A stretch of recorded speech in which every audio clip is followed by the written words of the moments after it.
यो हो बहसको साथमा कामना सेवा विकास बैंक, प्रगतिको आधार कामना सेवासँगको कारोबार।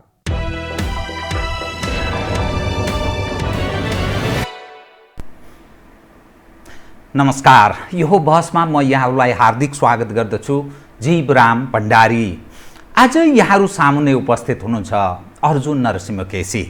उहाँ नेपाली काङ्ग्रेसका नेता हुनुहुन्छ, पूर्व प्रवक्ता तथा पूर्व सहमहामन्त्री, राजनीति शास्त्रको राम्रो विद्यार्थी। उहाँले प्राध्यापन पनि गर्नुभयो।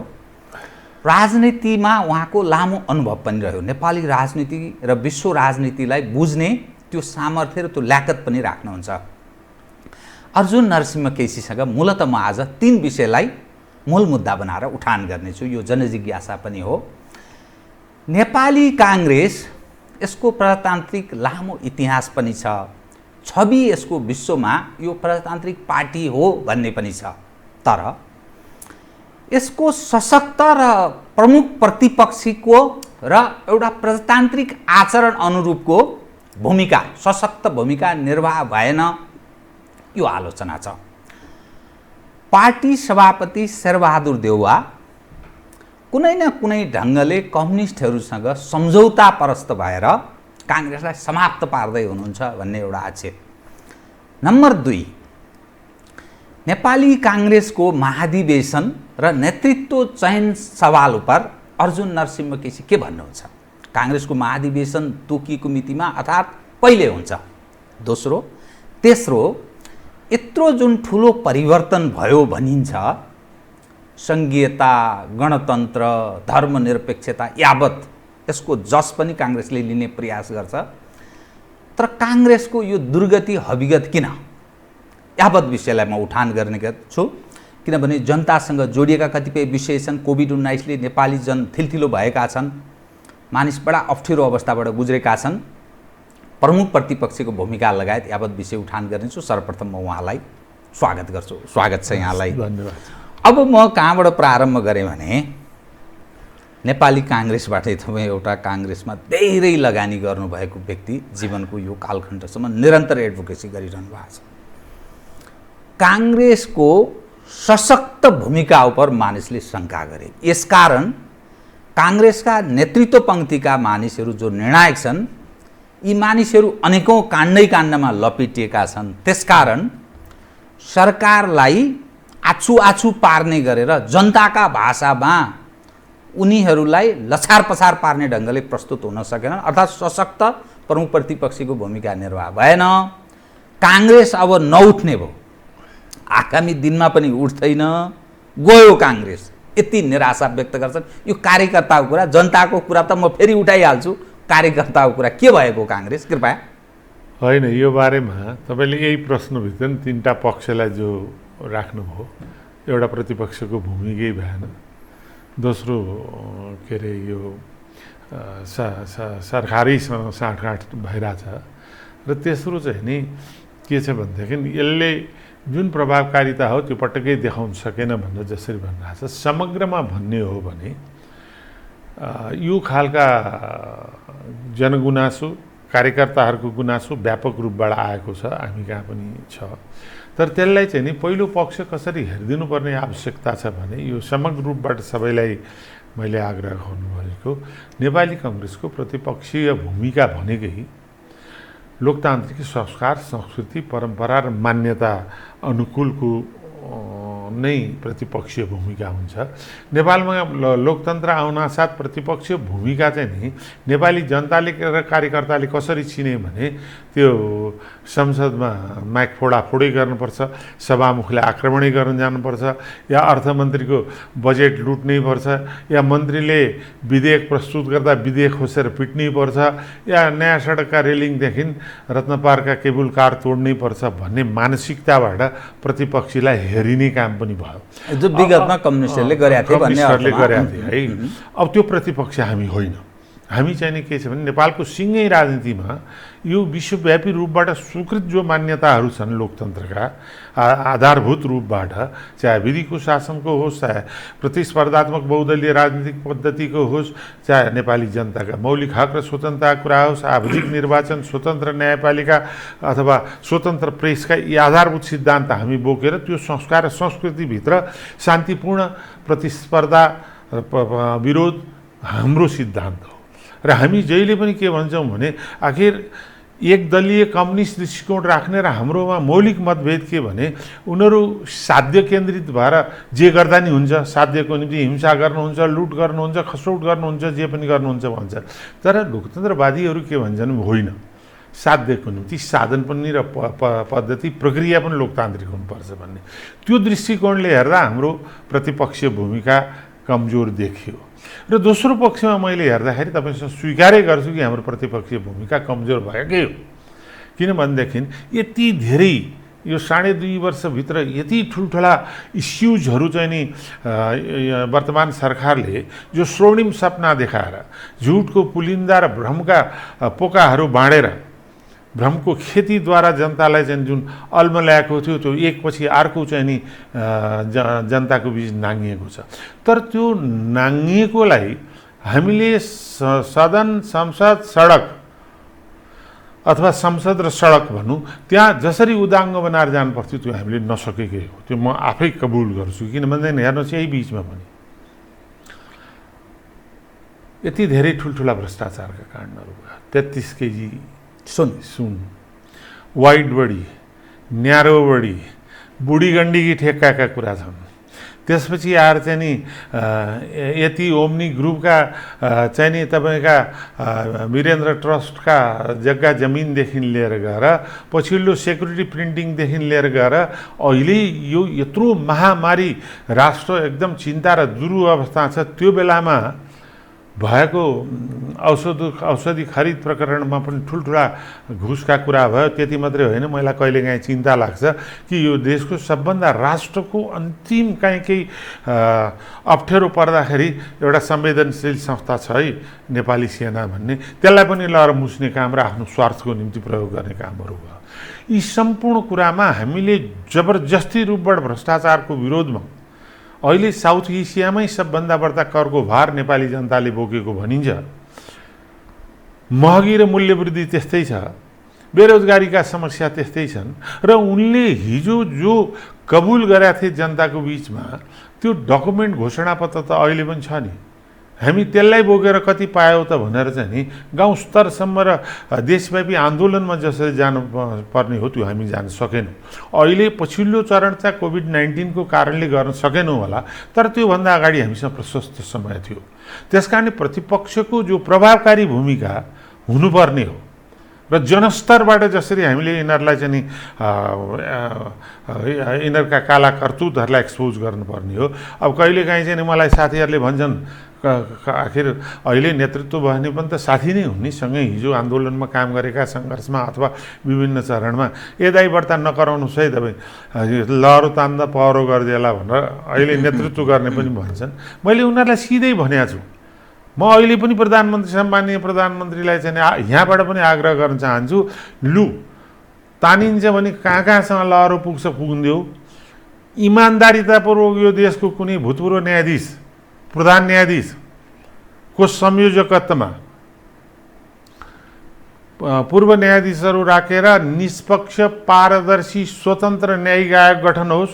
त्यो न्यायिक आयोगले अझ म के भन्छु भने कुन सीमासम्मको चाहिँ सम्पत्ति छानबिन गर्ने हो त्यो पनि टुङ्ग्याओस् र अहिले भएका इस्युहरूलाई छानबिन गरेर जुन पार्टीका छन् तिनीहरूलाई कारबाही गर्ने हिम्मत ओलीजीले गर्नुभयो भने अहिले पनि ओलीजीको यो जम्मै सर्वनाश भएको ग्राफ चाहिँ एकैचोटि उठ्न सक्छ। तर त्यो उहाँ गर्न सक्नुहुन्न, किनभने उहाँ सम्पूर्ण भ्रष्टाचारीहरूलाई नै संरक्षण गरेर बसिराख्नु भएको छ।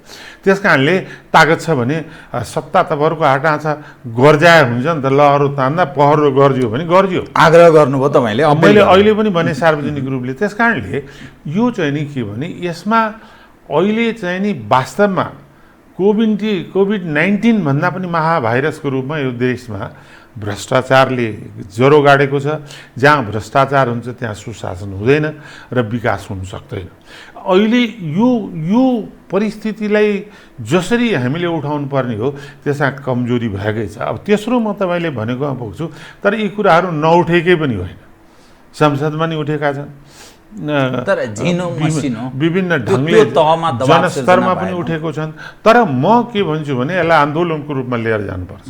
यी केही विषयहरू छन् जसलाई हामीले जनताको बिचमा सशक्त आन्दोलनको रूपमा विकसित गरेर लिएर जानुपर्छ र त्यो चाहिँ नि केन्द्र, जिल्ला र स्थानीय स्तरसम्म पनि अहिले भ्रष्टाचार चाहिँ तपाईँको हाम्रो पनि स्थानीय स्तरको प्रतिनिधित्व नेतृत्व गरेर राख्नु भएको छ। कहाँ के कसलाई म भनिरहेको छैन, सङ्घीयताको मर्म अनुसार चाहिँ नि शक्ति साधन स्रोतलाई विकेन्द्रित भएर स्थानीय स्तरसम्म पुग्ने कुरा त केन्द्रीकरणको दिशामा गइरहेछ। बरु भ्रष्टाचार चाहिँ यति विकेन्द्रित भएर तल्लो स्तरसम्म पुगेको छ, त्यसले चाहिँ नि जनस्तरमा अहिले चाहिँ नि साँच्चै वास्तविक रूपले खोज्दियो भने कुन गाउँपालिकामा कति गएको छ र जनताले त्यहाँको प्रत्याभूत कति गर्न सकेका छन्, विकास निर्माणका रकमहरू चाहिँ नि कति प्रतिशत सही ढङ्गले सदुपयोग भएको छ। यो आन्दोलनको नेतृत्व गर्नुपर्ने केन्द्रदेखि गाउँ स्तरसम्म गाउँपालिकासम्म नेपाली काङ्ग्रेसले त्यो तपाईँले भने जस्तो संसदमा सडकमा उठ्दै पनि त्यो झिनो भएको छ, त्यो मसिनो भएको छ। तेस्रो पक्ष र अन्तिम यसमा चाहिँ के भन्छ, कृपया अब प्रतिपक्ष दलको नेतालाई एउटा बेलायतमा उखान छ, त्यो त परिमार्जित र सभ्य प्रजातन्त्रको कुरा हो। प्रतिपक्ष दलको नेतालाई प्रधानमन्त्रीले उसको श्रीमतीले भन्दा पनि बढ्ता चिन्छ भन्छन्। भने मतलब हरेक चिजमा कन्सल्टेसन, हरेक उसका गुण र दुर्गुणहरू बुझेर ऊ बसिरहेको हुन्छ। अब हाम्रा प्रधानमन्त्रीले हाम्रो प्रतिपक्षी दलको नेताको कति गुण दुर्गुण बुझ्नु भएको छ त्यो उहाँहरूलाई थाहा होला, मलाई थाहा छैन।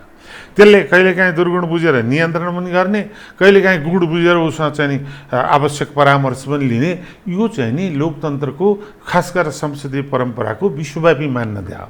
त्यसमा उहाँहरू दुइटैले के कति बुझ्नु भएको छ मलाई थाहा छैन, म त्यता प्रवेश गर्न चाहन्न, गुण दुर्गुण शक्ति कमजोरी। तर म के चाहिँ भन्न चाहन्छु भने प्रमुख प्रतिपक्षको नेतालाई सत्ता पक्ष अथवा प्रधानमन्त्रीले भेट्न खोज्यो भने भेटघाट हुन्छ, भेटघाट गर्नु पनि पर्छ, आफूले देखेका कुरा स्पष्ट राख्नु पनि पर्छ र त्यो जनताको बिचमा पुर्याउनु पर्छ। अब भेटघाटैलाई चाहिँ नि म तपाईँले अघि भने जस्तो लुसुलुसु गरेर भेट्नुहुन्छ भनेर त्यसैलाई नै चाहिँ आपत्ति जनाउन्न। तर उहाँभित्रको आन्तरिक कुरा चाहिँ नि के हुन्छ भन्ने कुरा अब कति फिल्टर गरेर हाम्रो सभापतिजीले प्रवक्ता मार्फत या पत्रपत्रिका आउँछ त्यति थाहा पाउने हो।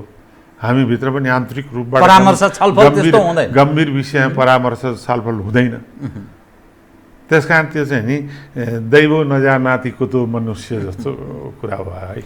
त्यो तपाईँले जति विषयहरू उठाउनुभयो एकदम त्यो जनजिज्ञासा हो।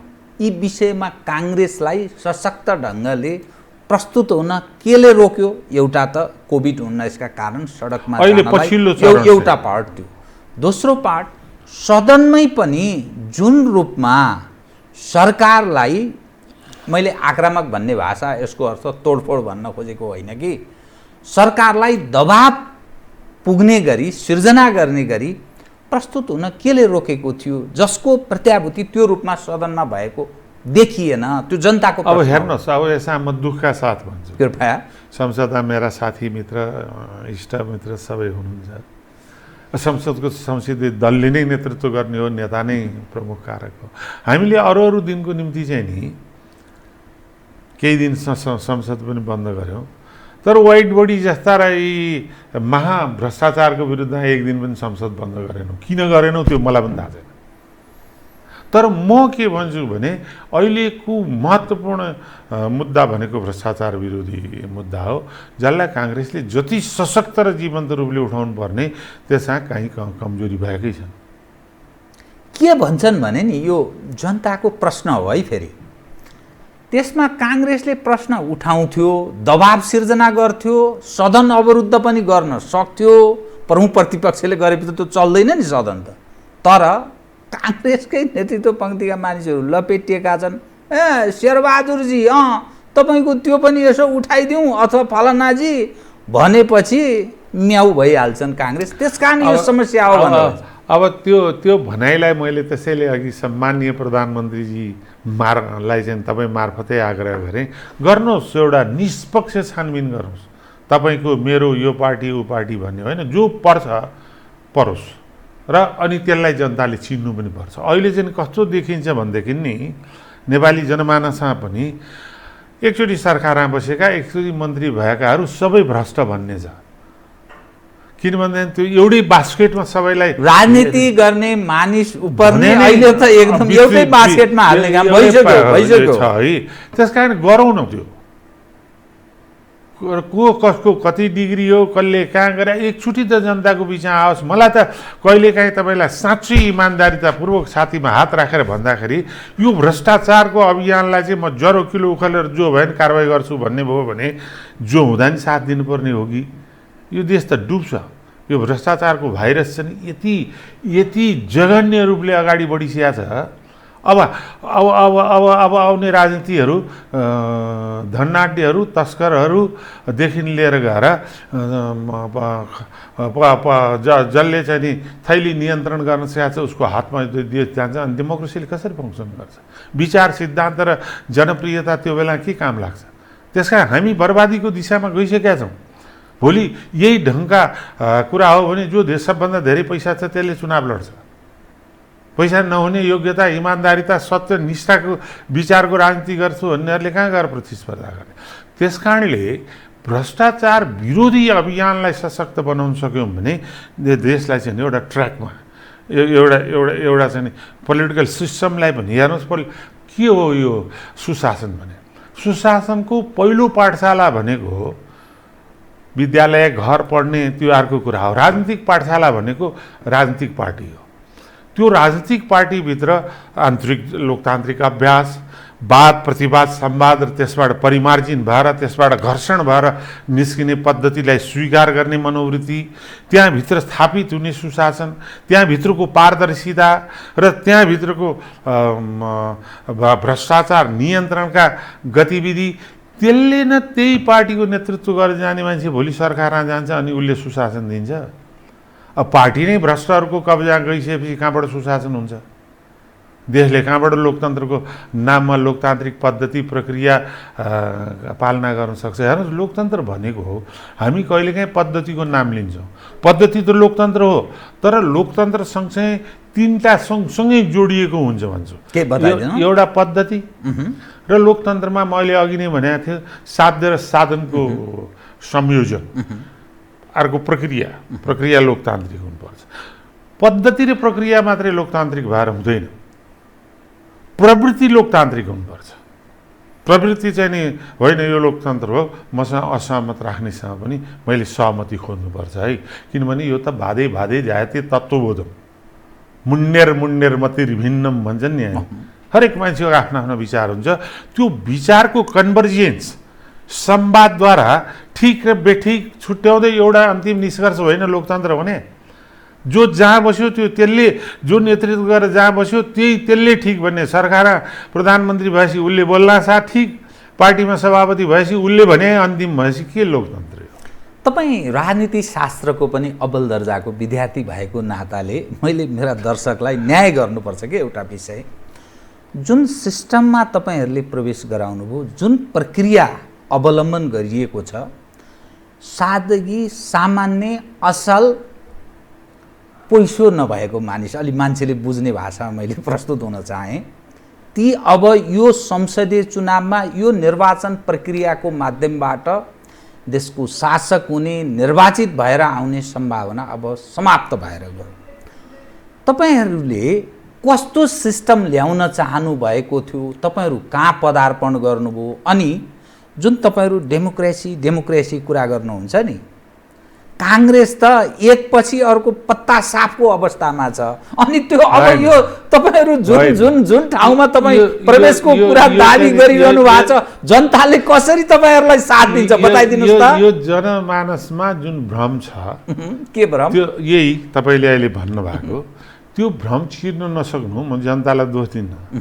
त्यो म र म जस्ता नेपाली काङ्ग्रेसका अझ बढ्ता नेतृत्वमा बसेकाहरूको जिम्मेवारी हो। जिम्मेवारीबाट भाग्नु हुँदैन। हामी कमजोरी छौँ, तर वास्तविकता र सत्य के हो भने लोकतन्त्रको सम्वाक शक्ति भने नेपाली काङ्ग्रेसै मात्रै हो। चाहे 104 वर्षको राणा शासनको दास्ताको जति तोड्नु भन्नुहोस्, चाहे विभिन्न चरणमा राजाको निरङ्कुशताको विरुद्धको सङ्घर्षमा भन्नुहोस्, यी प्रत्येक आन्दोलनको नेतृत्व गर्ने त नेपाली काङ्ग्रेसै हो नि। नेपालको इतिहासमा 3टा ठुल्ठुलो युगान्तकारी परिवर्तनको दस्तावेज तयार गर्ने, चाहे 2015 सालको संविधान भन्नुहोस्, चाहे 47 सालको भन्नुहोस्, पुरानो हो तर अब काङ्ग्रेस त कम्युनिस्टको अनुयायी, कम्युनिस्टको एजेन्डामा हिँडेको पार्टीका अर्का एजेन्डामा हिँडेपछि के यही अभिगत हुन्छ। चाहे 2072 सालको संविधान भन्नुहोस्, हाम्रो नेतृत्वमा निर्माण, तर पनि हामीमा यो यत्रो ऐतिहासिक परिस्थितिलाई पार गरेर नेतृत्व गर्ने पार्टी आज हामी यो स्थितिमा किन पुग्यौँ? के कारक तत्त्व हुन्, कसका कमजोरी हुन्, त्यो कमजोरी विश्लेषण गर्नतिर हामी कोही लागेनौँ। र कमजोरीको जिम्मेवार लिने पनि माइबाप कोही निस्केन हाम्रो पार्टीभित्र, है। यो हाम्रो सबभन्दा ठुलो कमजोरी हो, किनभने कमजोरीलाई विश्लेषण गरेपछि त्यसको समाधान निकालेपछि मात्रै बलियो हुन्छ। मैले किन यहाँलाई यो सम्झाएको भने विगत पनि राम्रो बुझ्नुहुन्छ कि तपाईँ, पञ्चायत कालमै पनि काङ्ग्रेसको एजेन्डा प्रस्तुत भयो भने पञ्चायतै पनि तसनस हुन्छ कि जस्तो त्यसरी आत्तिने स्थिति थियो।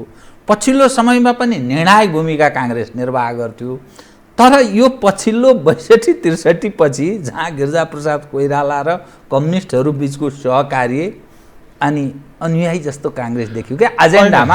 फलत त्यो तहमा काङ्ग्रेस त्यो निर्णायक भूमिका सशक्त रूपमा त्यो देखा पर्न बुझ्न छोड्यो के मानिसले। मैले त्यो कारण पनि भने एउटा कुरा के छ भन्दाखेरि तपाईँले भन्नुभएको आंशिक रूपबाट मैले पनि स्वीकार गर्छु कतिपय कुराहरू। त्यो सहमतिको नाममा रक्त रञ्जित अवस्थाबाट देशलाई उन्मुक्ति दिनुको निम्ति बाध्यात्मक अवस्थामा मनभित्रबाट चाहिँ नि रहर अथवा चाहिँ नि विश्वास नहुँदा पनि त्यो एजेन्डामा प्रवेश गरे होला। अब ती कुन एजेन्डा भन्ने म प्रवेश गर्न चाहन्न, तर म एउटा सानो चिज चाहिँ नि म तपाईँलाई कृपया सुनौ। तपाईँ अलिक प्रष्टवक्ता भएको हुनाले म यो एकदम जिज्ञासुको रूपमा सुशीलजीले भन्नुभयो, उहाँ बितेर जानुभयो, एउटा धर्मनिरपेक्षताकै कुरा गरौँ। अन्तिम बेला राति गिर्जाउ चाहिँ नि मास्क लगाएरै बसिराख्नु भएको, धर्मनिरपेक्षताको कुरा आयो। म सुशीलजी अरू 1-2 जना अब साथीहरू पनि हुनुहुन्थ्यो। हामीले के भन्यौँ भने यो अत्यन्त ठुलो प्रभावकारी पक्ष भए हुनाले अहिले जे गर्छ संविधान सभाको निर्वाचनपछि त्यो संविधान सभाले निर्णय गरोस्।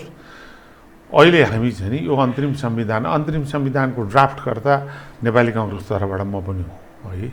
यो चाहिँ कुनै हालतमा प्रवेश गर्नु हुँदैन धर्मनिरपेक्षताको सम्बन्धमा। अहिले हामी यो संविधान सभालाई नै जिम्मा दिउँ भन्ने कुरामा गिर्जाउ स्वयं नै 100% कन्भिन्स हुनुहुन्थ्यो। ल त्यो हुँदैन, त्यो संविधान सभाले निर्णय गर्छ। अब भोलिपल्ट 9 बजे सर्वदलीय मिटिङमा प्रचण्डजी सबै आइपुग्दाखेरि धर्मनिरपेक्षता त्यहाँभित्र पसिसकेको थियो। कहाँबाट छिर्यो? अब त्यो मलाई पनि थाहा छैन। मैले पनि यो भन्नै पर्ने भावनाले आज भने सुशील कोइरालाले त प्रधानमन्त्री हुँदाहुँदै हाम्रो पार्टीको सभापति हुँदा कसरी आयो भन्नु। अब म त त्यो ड्राफ्टिङ कमिटीको सदस्य हो। त्यस कारणले यस्ता केही विषयहरू छन् जुन विषय चाहिँ नि त्यो बेलामा हामीले त्यसलाई चाहिँ नि स्वीकार किन गऱ्यौँ भनेदेखि यो देशलाई रक्त रञ्जित परिस्थितिबाट उन्मुक्ति दिनुपर्छ, पहिलो कुरा चाहिँ त्यो हो भन्ने दृष्टिकोणले हामीले धेरै कुरा तपाईँले भने जस्ता आफ्ना कुराहरू गरायौँ। किनभने हिंसात्मक आन्दोलनमा के अरे काइन्ड अफ त्यो सरेन्डरै गरे हो काङ्ग्रेसले। सरेन्डर होइन, खसीको टाउको देखाएर कुकुरको मासु बेच्ने ठाउँ भन्ने संसदीय थलोमा उनीहरूलाई ल्याउँदा हामीले विजय प्राप्त गरे पक्षलाई नै हेरिदिनुहोस् है। आखिर त आउन त उनीहरू यही लोकतान्त्रिक बाटोमा के त अब डेमोक्रेट भइसक्यो हुन त कम्युनिस्ट। हामीले त्यो विश्वास गर्दैछौँ। अब त्यो बाटोमा ल्याउन हामीले विजय प्राप्त गऱ्यौँ भने केही कुरा तत्कालीन परिवेशमा रक्त रञ्जित हिंसात्मक स्थितिबाट देशलाई उन्मुक्ति दिन हामीले सम्झौता पनि गऱ्यौँ। अब त्यसमा चाहिँ नि म त के भन्छु भने हामीले अब त्यसलाई चाहिँ नि रिभ्यू गर्नुपर्ने चरणमा प्रवेश गरिसकेका छौँ।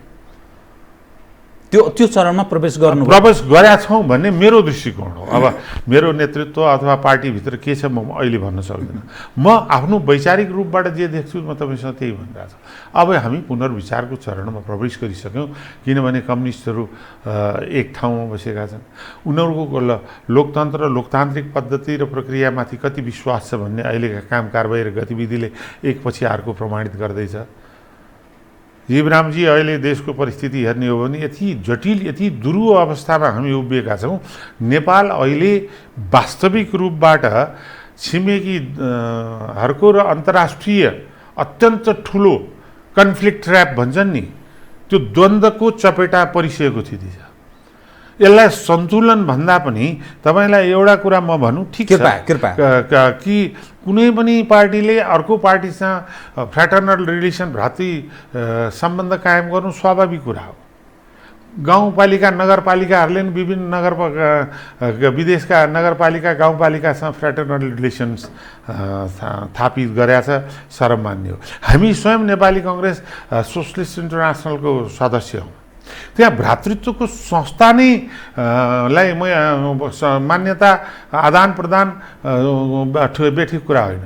तर नेपालमा प्रधानमन्त्री पछिल्लो उभिएर चिनिया कम्युनिस्ट पार्टीसँग विचारको शिक्षा ग्रहण गर्ने कुरामा जुन झन्नै औपचारिक रूपले सम्झौता भयो, त्यसपछि भर्चुअल मिटिङमा यहाँ जसरी बसियो, मलाई एउटा गम्भीर प्रश्न के रहेछ भने विचार भने के सम्पूर्ण राष्ट्र, अब त्यहाँको आर्मीको ब्यानरमा के हुन्छ भने we are loyal to the Chinese Communist party.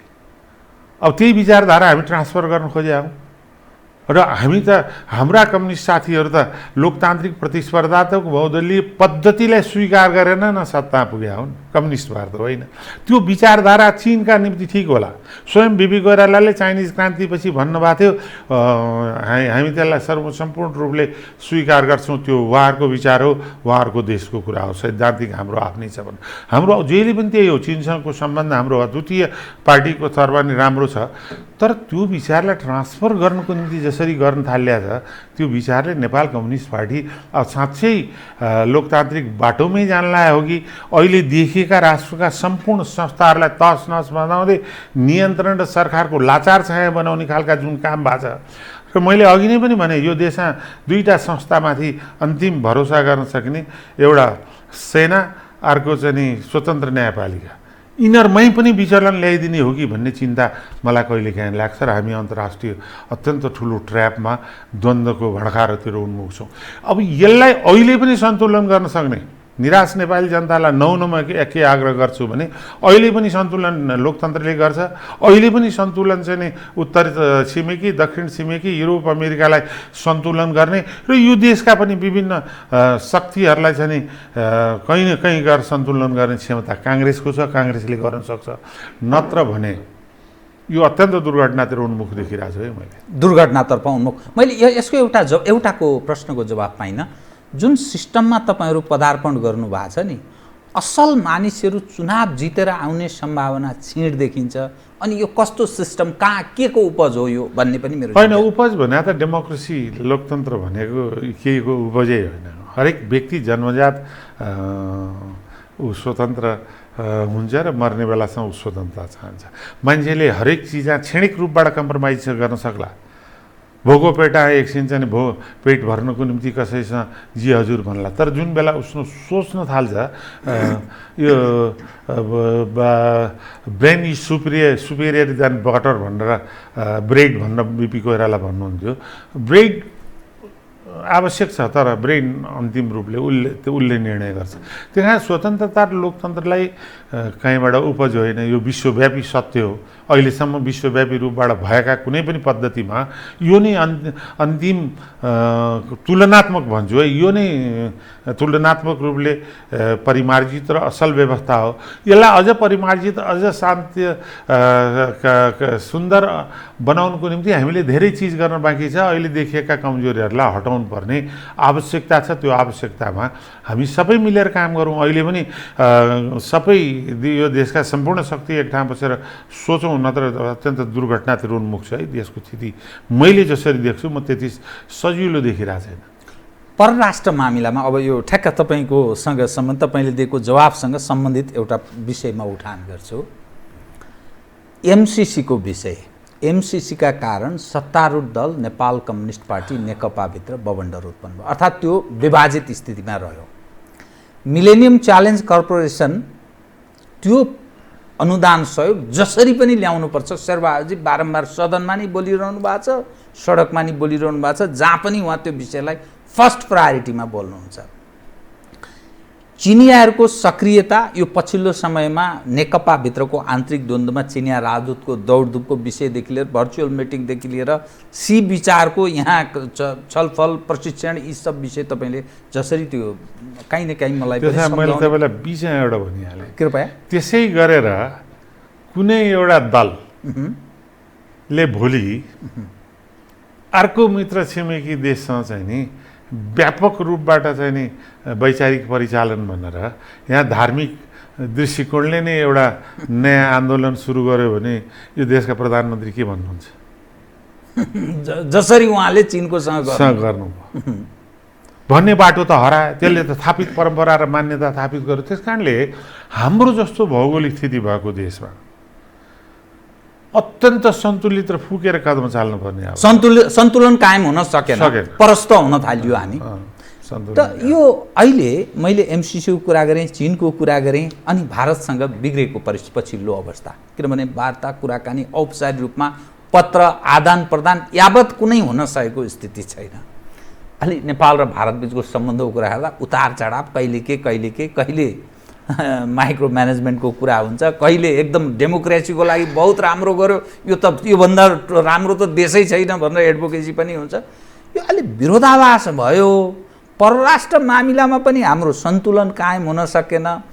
त्यो नेतृत्व गर्ने ल्याकत, हैसियत, क्षमता, यहाँको यो अहिलेको सदीको जो नेतृत्व छ यो नै अयोग्य छ भन्ने अर्थ लाग्छ। यसको च्यालेन्ज चाहिँ तपाईँसँग पनि प्रवेश गर्छ, किन यो घटनाले त्यस्तै हुन्छ, जनता सन्तुष्ट छैनन्। कृपया अब कुरा के छ भने हेर्नुहोस्, तपाईँले जटिलतम प्रश्नमा मलाई कटु सत्य बोल्नुपर्छ हामीलाई। मैले कटु सत्य भन्छु। अब यो के छ भनेदेखि भारतसँगको सम्बन्ध हाम्रो यो सरकार र सरकारको बिचको मात्रै सम्बन्ध होइन, हाम्रो धर्मको, हाम्रो संस्कृतिको, हाम्रो संस्कारको, हाम्रो परम्पराका, हाम्रा मान्यताको, भूगोलको, इतिहासको। अब अहिले हामी कहिलेकाहीँ रोटी बेटी भन्छौँ, त्योभन्दा पनि आधुनिक ढङ्गले चाहिँ नि अहिले व्याख्या गर्नुपर्ने स्थिति छ। यो जनस्तरको सम्बन्ध हो। राज्यको बिचको सम्बन्धमा कहिलेकाहीँ उतार चढाव आउन सक्छ। उतार चढाव आउँदाखेरि पनि त्यसलाई कसरी सन्तुलन गर्न जाने भन्ने कुरा जहिले पनि सरकार भन्नेहरू सन्तुलित हुनुपर्छ।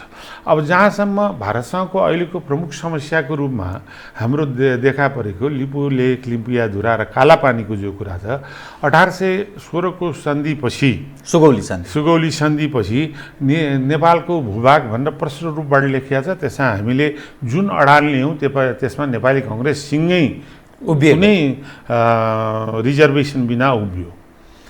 तर हाम्रो जहिले पनि त्यसमा के छ भने यसमा उच्चस्तरीय कूटनैतिक रणकौशल चाहिँ नि कूटनैतिक क्षेत्रमा देखाएर संवाद र द्वारै यो सहमति हुनुपर्छ भन्ने नेपाली कङ्ग्रेसको दृष्टिकोण हो।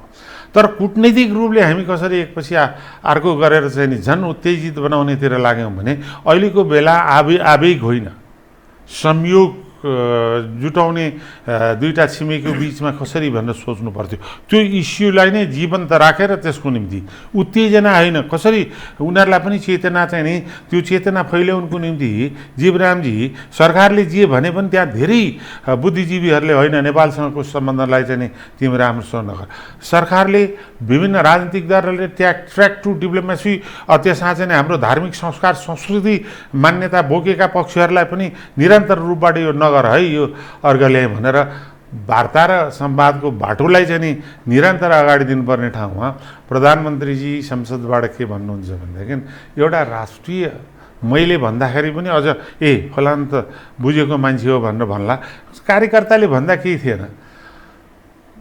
भारतीय राष्ट्रिय सिम्बललाई चाहिँ नि अपमान गर्नुहुन्छ। अर्कोतिर डिप्लोमेसीमा सबभन्दा सत्यमेव जयते या सिंहमेव जयते भन्ने त्यो त त्यसमाथि डिरोगेटिभ कमेन्ट भयो नि, त्यति मात्रै होइन। अनि त्यसपछि के भन्छ भने भारतको कोभिड-19 चाहिँ सबभन्दा खतरनाक भनिदिनु भयो। खतरनाक भाइरस उत्तरको अलि सफ्ट नरम अनि उत्तर त्यसले कूटनीतिक भाषामा त्यो के बुझिन्छ। अनि त्यसपछि आएर चाहिँ नि पछिल्लो चरणमा आएर ठिक छ अयोध्यामै राम जन्मेको हो, त्योभन्दा हाम्रो निम्ति गर्वको कुरा के छ, त्यसलाई उत्खनन गरौँ, त्यसलाई वास्तविक सत्य पत्ता लाउँ। सत्य पत्ता लाएर चाहिँ नि यो राम जन्मभूमि अयोध्या सर्कुटसँग यसलाई जोडेर यो हाम्रो हो भनेर बिस्तारै माग्दै जाउँ। अहिले एकैचोटि चाहिँ नि नक्कली अयोध्या खडा गरेर भनेर अर्को चरणमा त्यसले चाहिँ नि जनस्तरमा रहेको व्यापक रूपबाट हिन्दूहरूमा रहेको यत्रो वर्ष 500 वर्षदेखिको सङ्घर्षबाट बनाउन लागेको स्थितिलाई हामीले चाहिँ नि उत्तेजित बनाइदियौँ। एकपछि अर्को अहिले चाहिँ नि के छ भने जुन प्रमुख मुद्दा थियो त्यो मुद्दालाई केन्द्रित गरेर अरूलाई पछि गर्दै गरौँला भनेर पनि त्यतातिर वार्तामा जानुपर्ने ठाउँमा झन्झन बढ्ता टाढा बनाउने काम एकातिर भयो। अर्कोतिर तपाईँको अब हामी कहाँ चाहिँ नि अब कुनै एम्बेसडर कस कहाँ भेट्नुहुन्छ के गर्नुहुन्छ म त्यसमा धेरै कमेन्ट गर्दिनँ, तर जसरी चाहिँ नि अहिलेको गतिविधिहरू छ त्यसले गर्दा यो पार्टी जोड्ने काम पनि त्यतैबाट भयो, जुटो अहिले फेरि जोडिराख्ने काम पनि त्यतैबाट हुन लाग्छ भन्ने आम धारणा छ। त्यसले गर्दाखेरि चाहिँ नि एकातिर निकट छिमेकी र अर्कोतिर चाहिँ नि यो ग्लोबल पावर ब्यालेन्सको हिसाबले अमेरिका चाहिँ नि अरू बढी सतर्क भएर नेपालको सम्बन्धमा चासो राख्ने र नेपालतिर फर्किने स्थितिको निर्माण हामीले गर्दैछौँ। त्यसले गर्दा यो सन्तुलनको विकल्प हामीसँग केही छैन। त्यसैले मैले यो अन्तर्राष्ट्रिय द्वन्द्वको चपेटमा एमसिसीको जहाँसम्म कुरा गर्नुहुन्छ तपाईँले, एमसिसी भने नेपाली काङ्ग्रेस सरकारको बेला सम्झौता गरेको दस्तावेज, त्यसमा पछि संशोधन प्रश्न उठाए कि सदनबाट त्यति जाबो 50 करोड US डलर सदनले नै पास गर्नुपर्ने उनीहरुकै कानुन के जरुरी भन्ने नेपाली काङ्ग्रेसकै पालामा संशोधन के रे स्वीकार गरे नाताले नेपाली काङ्ग्रेसले त्यसलाई चाहिँ नि त्यसको पक्षमा बोल्नु एक पक्ष स्वाभाविक हो। त्यसपछि त्यहाँ पनि चेन्ज भयो भन्ने कुराहरू आइरहेछ। यदि चेन्ज भएको छ भने र यत्रो जनमानसमा एमसिसीको बारेमा व्यापक विरोधको स्थिति छ, नेपाली काङ्ग्रेसले त्यसको प्रवक्ता बनिरहनु आवश्यकै छैन। यो कुरा मैले स्वयं केन्द्रीय कार्य समितिमा भनेको छु, बोल्नु भएको छ है नयाँ पत्रिकामा सभापतिजी र मेरो भनामन पनि भएको छ। त्यो सम्बन्धमा मैले भने एमसिसीको प्रवक्ता हामी किन भन्नु, ल्याउन 2/3 को झन्नै नजिक बन्या सरकार छ, उसले ल्याओस्, त्यसपछि हामी विचार गरौँ। अथवा नभएदेखि एमसिसीको ब्लु प्रिन्ट नेपाली जनताको बिचमा राखिदेऊ, उनीहरूका राय बुझ गर, तिमी सरकारमा छौ, तिमी गर जे गर्नुपर्छ, त्यति भनिदिँदा पुग्छ। हो हाम्रो पाला आएको त्यसपछि तिमीहरूले संशोधन गरे भने सुनिन्छ, त्यो संशोधन गरे हो भने त्यो ब्लु प्रिन्ट पनि अघिल्तिर राख। त्यस्तो संशोधन छ भने नेपाली जनताले इच्छा नगरे केही कुरा छ भने त्यसलाई संशोधन चाहिँ पास गर भने भइहाल्यो। हामी नै यसको प्रवक्ता बन्ने कुरा चाहिँ मैले पनि नबुझेको कुरा हो। थप संशोधन भएको पनि बुझिन्छ। अब त्यो कुरा आछ त्यस्तो। अब हुन त यो चाहिँ नि के छ भन्दैन तपाईँ, हामी विश्वव्यापी रूपबाट कोबाट कहाँबाट एक्जिम ब्याङ्कदेखि कुन चाहिँ ब्याङ्कबाट लोन लिइरहेछौँ। यो चाहिँ नि लोन पनि होइन, राष्ट्रिय विकासमा हाम्रै देशमा हुने विकास हो, त्यसको निम्ति हामी लिँदैछौँ। तर जेको निम्ति लिँदै भयो नि जनमानसमा त व्यापक यसको चाहिँ नि प्रचार कुप्रचार जे भए पनि भयो नि, यो राष्ट्रहितको निम्ति छैन भन्ने त आयो नि। भन्दाखेरि हामी प्रमुख प्रतिपक्ष भएर त्यसको प्रवक्ता किन बन्नुपर्ने हो त्यो मैले पनि नबुझेको कुरा हो।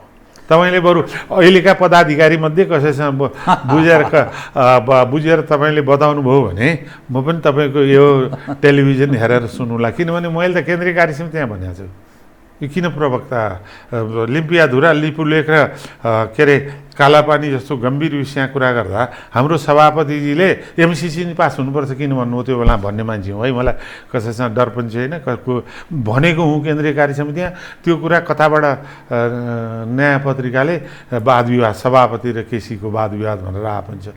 त्यहाँ म आफ्नो विवेकले देखाएको कुरा भन्छु। त्यही कारण त अर्जुन नरसिंह केसी त्यो अरू सामान्य अरू शरत, त्यस कारण हामी पनि व्यवहार गर्दैनौँ। त्यस कारणले म अहिले पनि के भन्छु भने यो द्वन्द्वको चपेटाबाट फेरि पनि यो राष्ट्रिय शक्तिलाई एकीकृत गरेर सबै पक्षलाई समेट्ने, उत्तर दक्षिण युरोप अमेरिका सबैलाई सन्तुलन गर्न लिएर जाने शक्ति भने नेपाली काङ्ग्रेस है। त्यो सुदृढ, त्योभित्र सुधारको आवश्यकता छ, त्योभित्र व्यापक भिजन, दूरदृष्टि, सबैलाई समेट्ने क्षमता को आवश्यकता छ। तर अहिले हामी के देखिरहेछौँ भने हामी आफ्नै ग्रुपभित्र समेटिन सकेका छैनौँ। अब हाम्रो पार्टीभित्रको सत्ता पक्षले हामीलाई समेट्न सकेका छैन। त्यस कारण यसरी चल्दैन भन्न चाहन्छु म चाहिँ यसमा। अब ठिक तपाईँले ठिक विषयतर्फ मलाई सोझिन अलि अनुकूल पनि बनाइदिनु भयो। त काङ्ग्रेसको नेतृत्व यो अवस्थामा छ भने यही स्थितिमा काङ्ग्रेस ठेगी खाँदैन, गरी खाँदैन यही नेतृत्वले भन्ने अर्थ लाग्छ।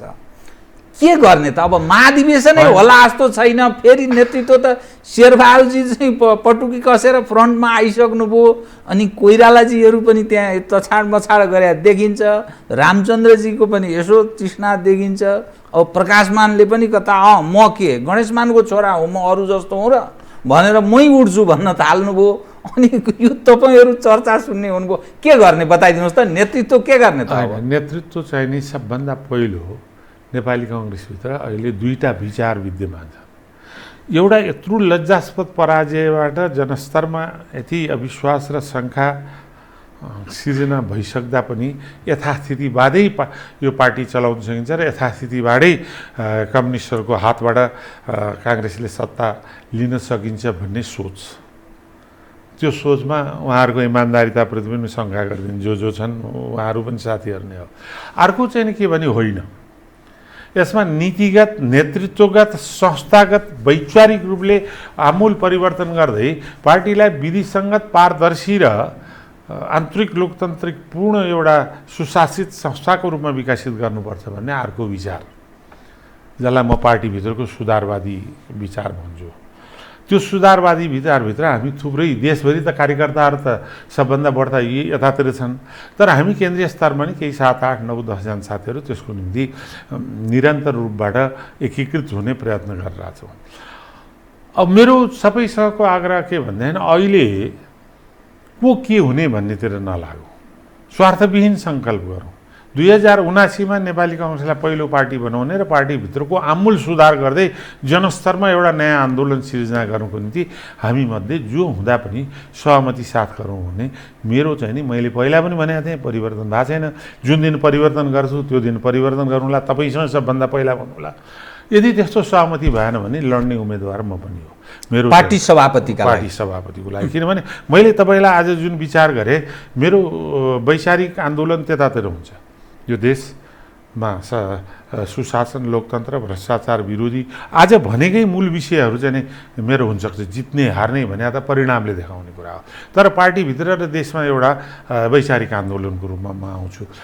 यदि हाम्रो बिचमा सहमति भएन भने मैले महाधिवेशन त हुन्छ, कहिले हुन्छ महाधिवेशन? अब हेर्नुहोस्, यो महाधिवेशनको सम्बन्धमा पनि तपाईँ केन्द्रीय कार्य समितिको कुनै पनि सदस्यलाई सोध्नुहोस्, तोकिएकै मितिमा महाधिवेशन गर्ने भनेर संस्थापन पक्ष अथवा महामन्त्रीजीले प्रस्ताव प्रस्तुत गर्नुभयो। म पहिलो व्यक्ति थिएँ, हुँदैन है।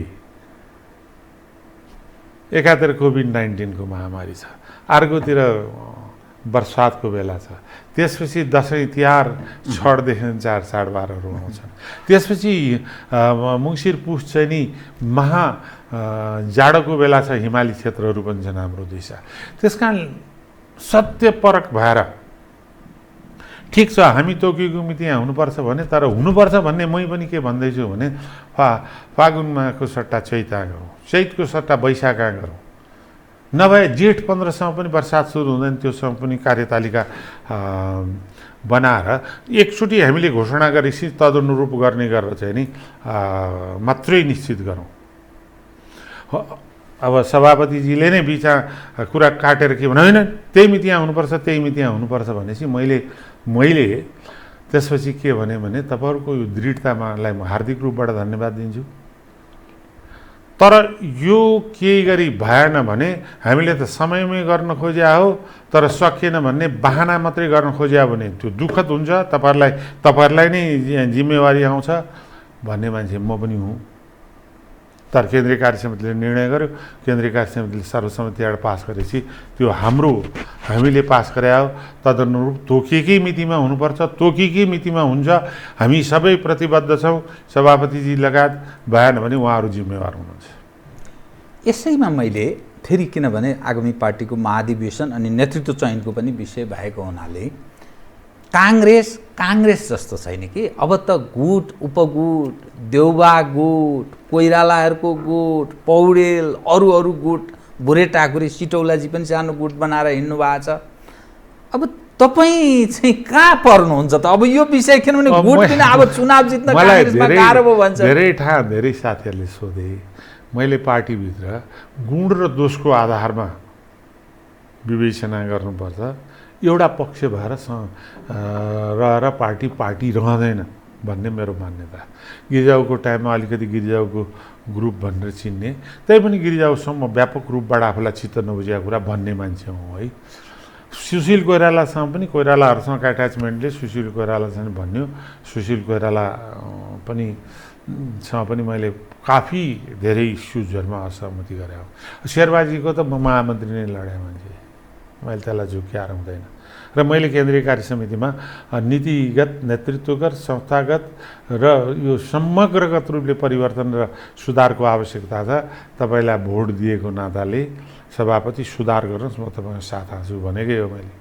अब सुधारै नगर्ने, छाँटकाटै नदेखेपछि मैले अर्को सुधारवादी बाटो कहाँ हुनसक्छ भनेर हामी अहिले कुनै गुट उपगुटा भन्दा पनि मलाई भन्नुहुन्छ भने म न पौडेल ग्रुप हो न अर्को कुनै ग्रुप हो।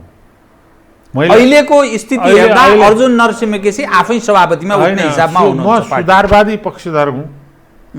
यो सुधारवादी पक्षधरको बिचमा संयोजन हुन सक्यो भने भिन्दै पक्ष भयो, भएन भने म मेरो विचार लिएर चाहिँ नि हेर्नुहोस्, वैचारिक आन्दोलन हो राजनीति। पदै पाउनुपर्छ, लड्नै पर्छ, जित्नै पर्छ भन्ने जरुरी छैन।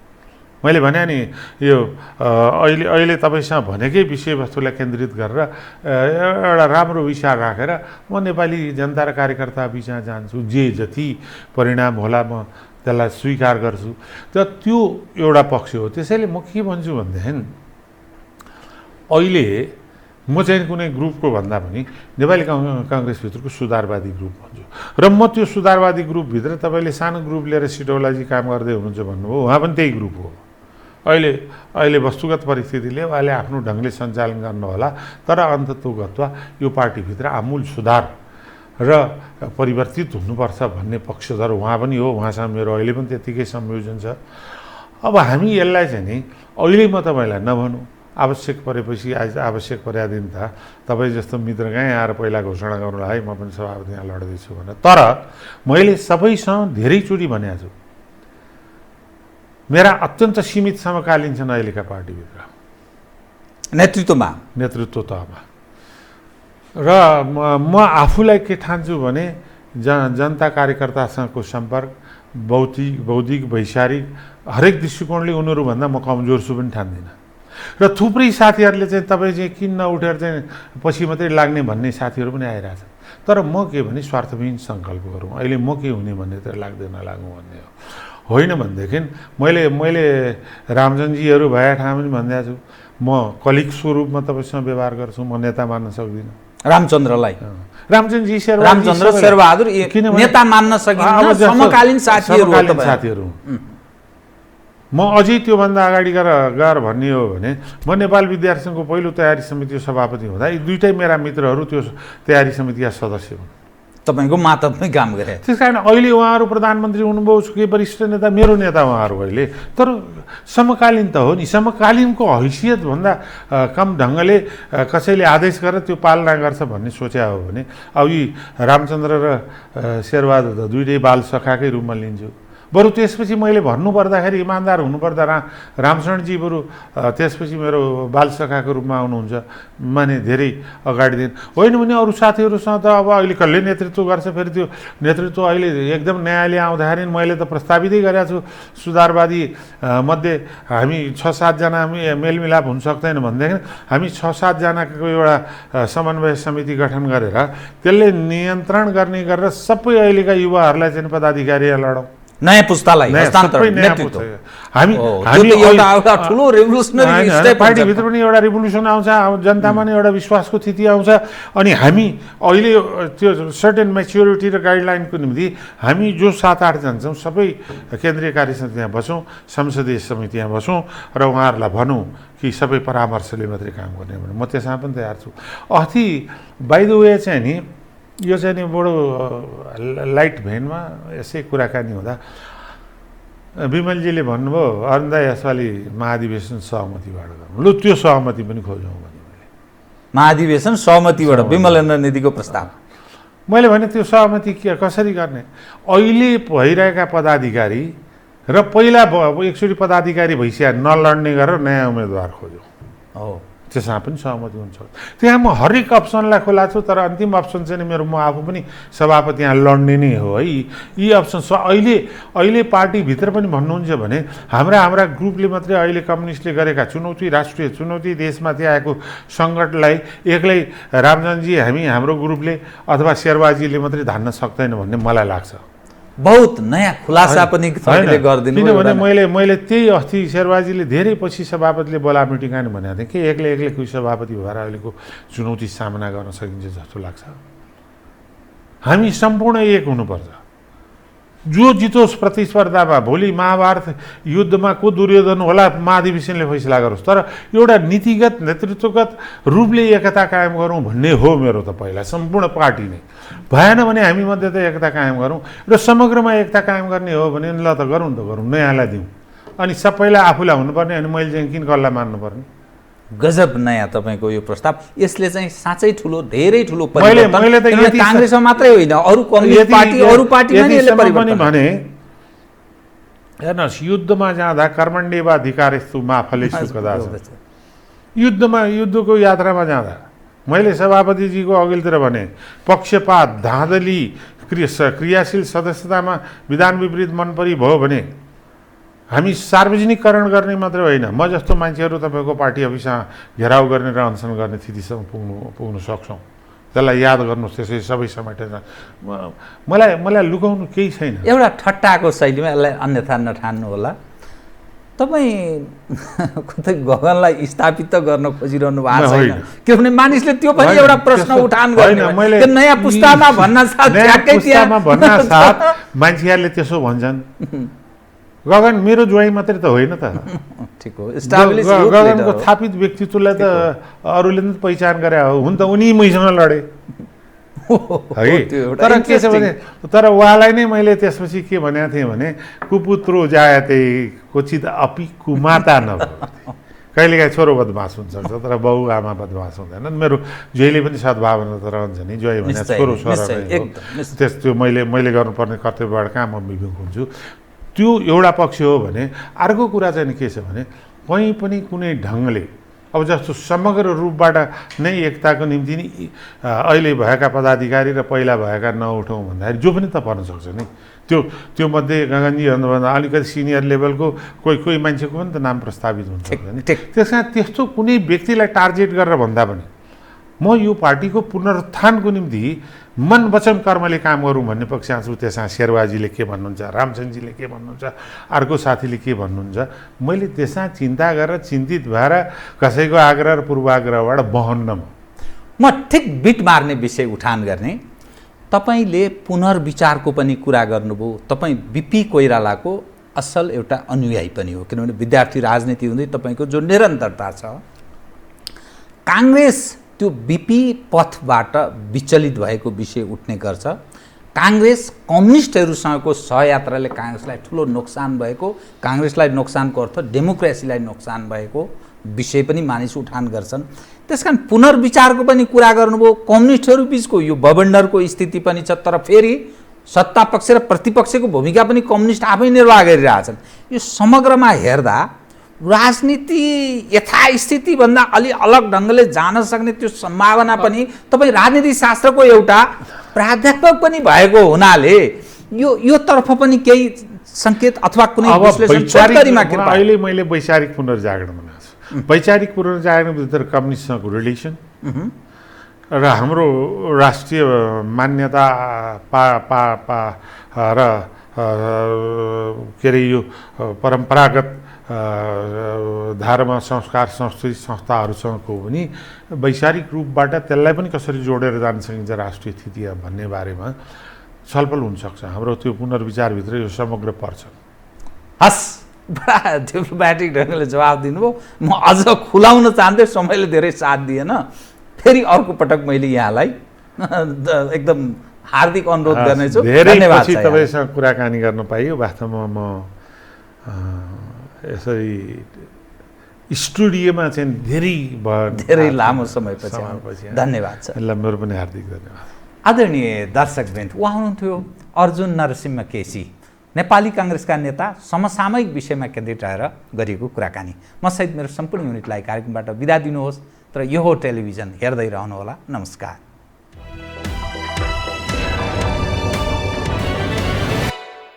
यो हो बहसको साथमा कामना सेवा विकास बैंक, प्रगतिको आधार, कामना सेवासँगको कारोबार।